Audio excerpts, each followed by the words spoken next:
மானம் குறையும் இன்னு மாசு படியும் இன்னு வீணா கதை முடிஞ்சு போச்சு.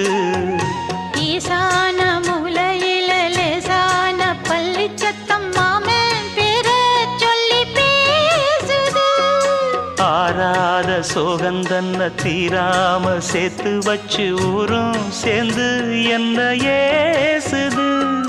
மாமா மாமா உன்னத்தானே எண்ணி நானும் நாளும் தவித்தேனே.